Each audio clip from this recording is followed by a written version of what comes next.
La leyenda del Comemuerto por José Rafael Pocaterra. Se dice que esto no fue una leyenda, que esto fue real. Aunque nadie comía muertos, era en la década del 40 cuando un enterrador de muertos vio una oportunidad para sacarle provecho a la muerte. El hombre en cuestión asistía a los entierros de familias pudientes de la época en el Cementerio General de Guayaquil. En ese entonces, los fallecidos que habían gozado de una buena posición económica eran sepultados con sus mejores ropas, zapatos y joyas. Después de pasado un tiempo, o quizás la misma noche, el comemuerto desenterraba los cuerpos para así robar los objetos de valor de cada difunto. Anillos, vestidos elegantes, cadenas y hasta dientes de oro eran sustraídos. En una ciudad donde en ese entonces había pocos habitantes con relación a la actualidad, resultó cuestión de tiempo descubrir que los objetos robados habían vuelto a la vida. También se decía que este hombre violaba los cadáveres. La policía encontró al comemuerto en medio de un acto sexual con un cadáver y lo encarcelaron. Se dice que ahora el fantasma del comemuerto va por las noches por el Cementerio General de Guayaquil.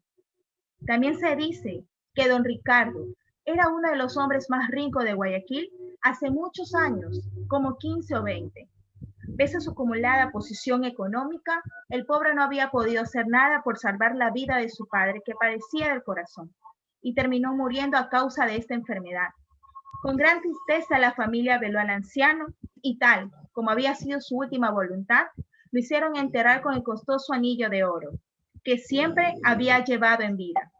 Luego de unos días, don Ricardo se quedó estupefacto al pasar por una casa de empeño y ver que la misma joya se encontraba expuesta, como que si nunca lo hubiera puesto en la tumba. No puede ser, murmuró ingresando de inmediato para asegurarse de lo que sus ojos veían. El anillo era de oro puro y llevaba grabadas las iniciales de su padre. No cabía duda, era el mismo. Pálido, salió de la casa de empeño ignorando al vendedor que se lo había mostrado minutos antes. Doña Mariana, otra mujer de clase alta, se llevó un susto similar tras haberse enfrentado a la muerte de su hija. La pobre muchacha había fallecido a pocos días antes de su boda, dejando a sus seres queridos destrozados. Por eso, se la había enterrado con el vestido de novia que tanto había querido usar para ese momento. Una prenda fina, llena de encajes, traído de Europa y por la que habían pagado una pequeña fortuna. Al llegar la noche, el comemuerto se dirigió hacia la tumba donde habían enterrado a la difunta con el vestido de novia. Sacó su lápida de cemento y también la caja mortuoria. Se detuvo y dijo: con este collar de perlas ganaré mucho dinero.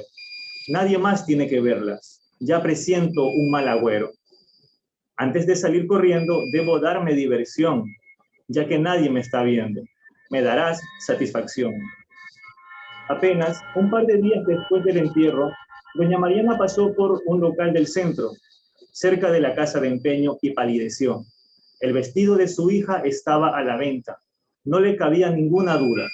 Se trataba del mismo. Durante los meses siguientes, varios miembros de la clase acaudalada de Guayaquil se llevaron desagradables sorpresas al corroborar que las pertenencias con las que habían enterrado a sus difuntos aparecían inexplicablemente en las tiendas del centro, a la venta y, para colmo, malbaratadas. Tenía que haber alguna explicación para tantas macabras coincidencias. ¿O acaso los muertos se habían levantado de su tumba? Tal vez alguien se había atrevido a interrumpir su descanso. Rápidamente, las demandas contra el cementerio se acumularon, hasta que las autoridades no les quedó más remedio que investigar. Y entonces, una noche lúgubre, dieron con el culpable.